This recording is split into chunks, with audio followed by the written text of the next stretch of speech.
দেখ phrasal verb কি? Phrasal verb হচ্ছে এমন একটা ভার্ব যেটা দুটো জিনিসের মিশ্রণে তৈরি। একটা হচ্ছে ভার্ব আর প্লাস প্রিপজিশন। প্রতিটাতে দেখ একটা করে ভার্ব আর ঠিক তার পাশে প্রিপজিশন দিয়ে একটা ফ্রেজাল ভার্ব তৈরি হয়। ঠিক আছে, যেমন দেখ এইটাকে বলা এইটুকু ভার্ব, পাশেরটা হচ্ছে প্রিপজিশন। এখানেও এইটা ভার্ব আর এটা প্রিপজিশন। সব সময়তেই এইটা ভার্ব আর এটা প্রিপজিশন। তার মানে ফ্রেজাল ভার্ব তৈরি করতে গেলে আমার একটা ভার্ব একটা প্রিপজিশন লাগবে। ঠিক আছে, একটা ভার্ব একটা প্রিপজিশন মিলিয়ে যে কোনো একটা ফ্রেজাল ভার্ব তৈরি হচ্ছে সব কটা। ফ্রেজাল ভার্ব মানে কি? একটা যে কোনো বাক্য একটা মানে তৈরি করে এবং সেই ফ্রেজাল ভার্বটাকে আমরা বাক্যে বসাতে পারি। যেমন ধর রেসপেক্ট। ঠিক আছে, রেসপেক্টের একটা আচ্ছা বলে দিই, এখানে দুটো বোর্ড। ওয়েস্ট বেঙ্গল বাক্য মানে ভার্ব নাকি? ওয়েস্ট বেঙ্গল বোর্ডে এটা আসবে টিক মার্ক করে। তোদের একটা দিয়ে দেবে, তোদের টিক মার্ক করতে হবে। ঠিক আছে, আর তোদের ফরম্যাটটাতে হয় টিক মার্ক দেবে আর নয়তো যে কোনো একটা সেন্টেন্সে অ্যাপ্লাই করতে হবে। আইদার টিক মার্ক আর নয়তো অ্যাপ্লাই আর নয়তো ফিল ইন দ্য ব্ল্যাঙ্কস। ঠিক আছে, তাহলে দেখো অ্যাবাইড বাই যে কোনো প্রথমে একটা দেখা এই একটা ভার্ব আর এই পরেরটা হচ্ছে প্রিপজিশন, সব কটাতেই চাই। ঠিক আছে, এবার আমি এটা বোঝার জন্য কি করব, প্রথমে আমি দেখ মিনিং এর একটা চার্ট তৈরি করে নিয়েছি। ঠিক আছে, আর এইটাকে আমি একটা সেন্টেন্সে অ্যাপ্লাই করে দিয়েছি। ঠিক আছে, দেখ অ্যাবাইড বাই কথাটার মানে হচ্ছে রেসপেক্ট। অ্যাবাইড বাই মানে কি? রেসপেক্ট মানে কি? কাউকে শ্রদ্ধা করা।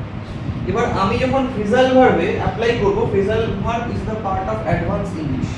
ওকে, in communication or writing section if we use phrasal verb then we can get the highest marks. Okay, it shows that you know English. Okay, তাহলে এইটা আমাকে সেন্টেন্সে অ্যাপ্লাই করতে হবে। কার এগেইনস্টে? আমি রেসপেক্ট বসাবো না, এর বদলে আমি কি বসাবো? অ্যাবাইড বাই বসাবো।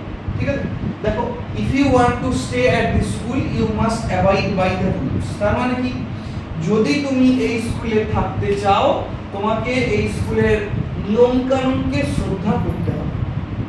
আচ্ছা ধরে নে আমি এমন একটা কথা বললাম যেটা পাস্ট টেন্সে হতো, যেমন ধর আমি এটাকে একটু ঘুরিয়ে দিই, যদি তোমাকে এই স্কুলে থাকতে হতো তাহলে তোমায় এই স্কুলের নিয়ম কানুন মেনে চলতে হতো। হতো মানে কোন টেন্স? Past tense.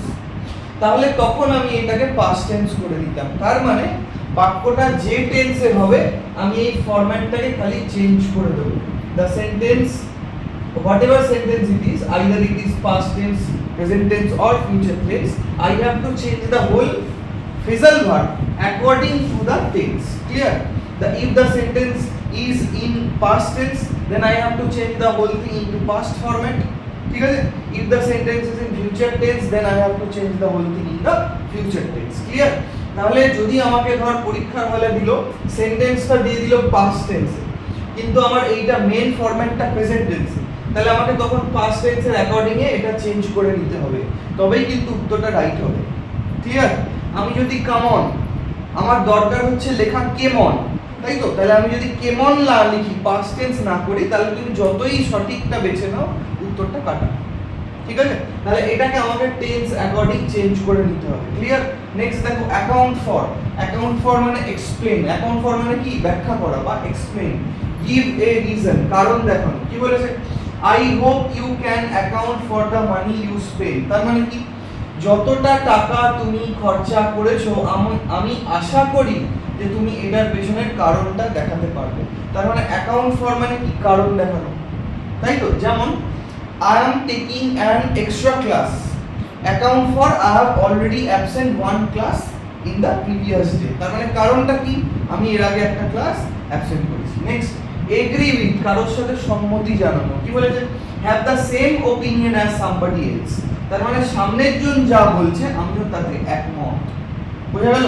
তার মানে আমি যখন একমত হব এই কথাটা লিখবো।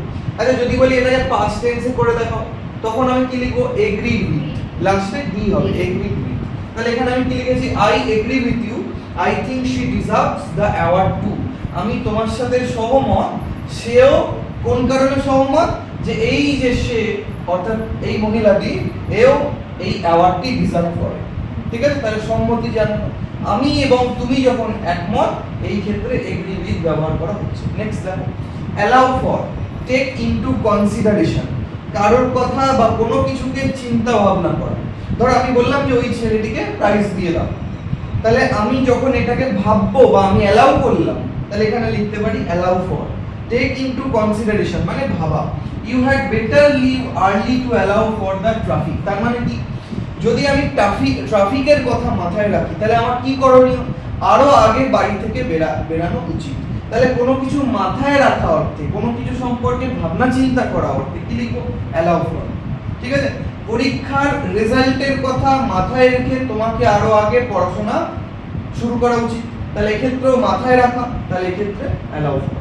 যেখানে মাথায় রাখা ইউজ করা হবে, যে এই ব্যাপারটা আমার মাথায় রাখতে হবে, অমুকটা আমাকে চিন্তা করতে হবে, তাহলে হবে অ্যালাউ ফর। ক্লিয়ার? নেক্সট দেখো, হারি আপ মানে তাড়াতাড়ি করো। Be quick, hurry up, we will miss the bus, তাড়াতাড়ি করো, আমরা বাসটা মিস করে ফেলবো। ক্লিয়ার? নেক্সট দেখো, এটা দিয়ে দেবো, দেখে নিবি। হ্যাঁ, top of separate using a barrier, এই ধরো আগে বেলুড়ের প্রধানমন্ত্রী আসছে, যেমন কিছু ব্যারিয়ার ইউজ করা হয়েছে, আটকানো হয়েছে, তাহলে আটকানো কি ক্ষেত্রে ব্লক। এবার এটাই যদি পাস্ট টেন্স হতো তাহলে আমি লিখতাম ব্লকড অফ। ঠিক আছে, কি লিখতাম, ব্লকড অফ।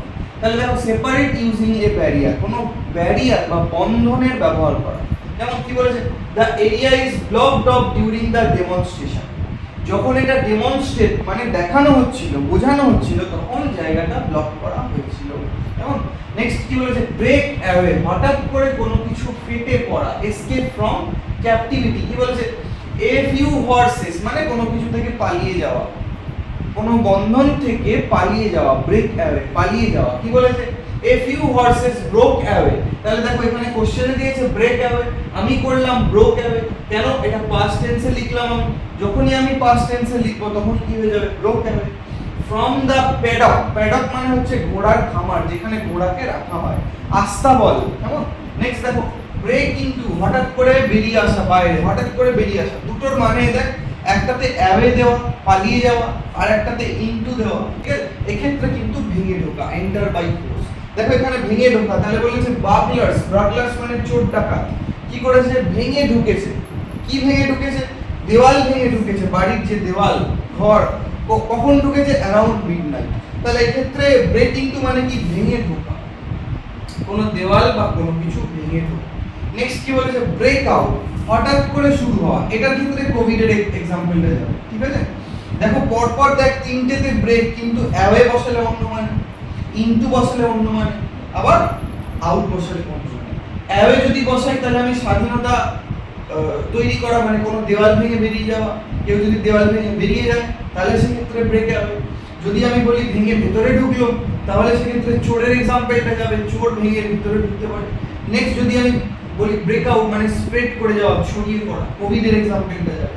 স্টার্ট, সাডেনলি, এখানে কি বলেছে, যুদ্ধ হঠাৎ করে কি হলো, শুরু হলো। রায়োটিং, রায়োটিং মানে যুদ্ধ, রায়ট মানে যুদ্ধ, rioting break out as a result of the strike, strike হওয়ার কারণে কি হলো, যুদ্ধ হলো। যেমন নেক্সট দেখো, ব্রিং আপ, ব্রিং আপ মানে বড় করে তোলা, রেইজ, শি স্টপড ওয়ার্কিং, তিনি থামিয়ে দিয়েছিলেন ওয়ার্কিং, কোন কারণে, in order to bring up her children, তার ছেলে মেয়েকে বড় করার কারণে। ঠিক আছে, বড় করা ইংরেজি রেইজ।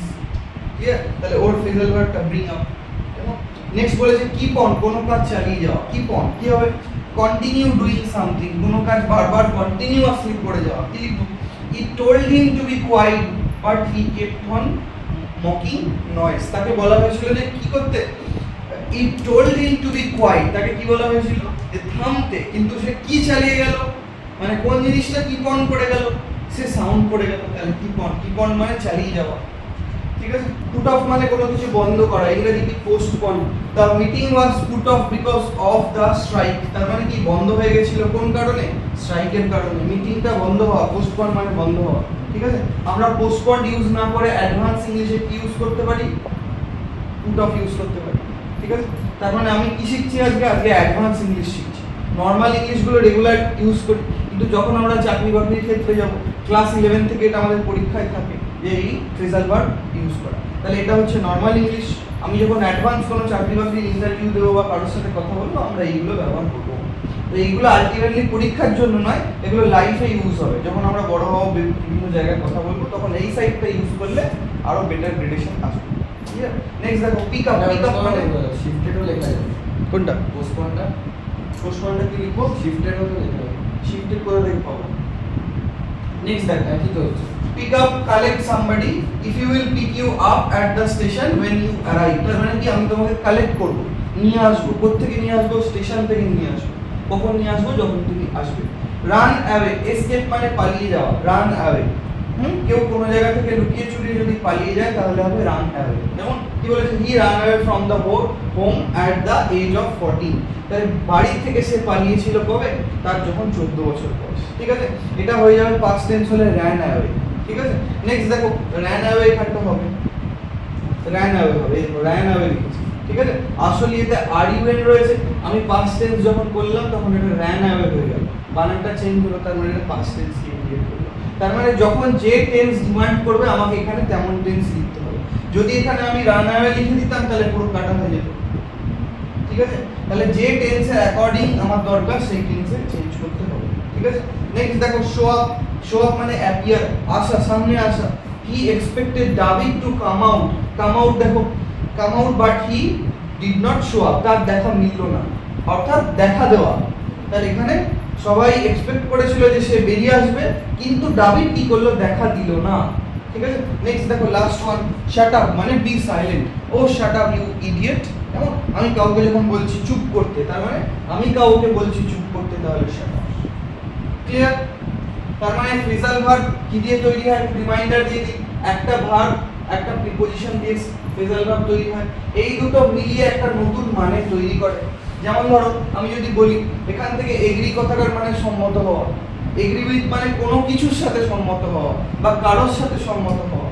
ঠিক আছে, অ্যালাউ মানে কাউকে অ্যালাউ করা, অ্যালাউ ফর মানে হচ্ছে টেক ইনটু কোনো কিছু ভাবনা বা চিন্তা বা মাথায় নেওয়া।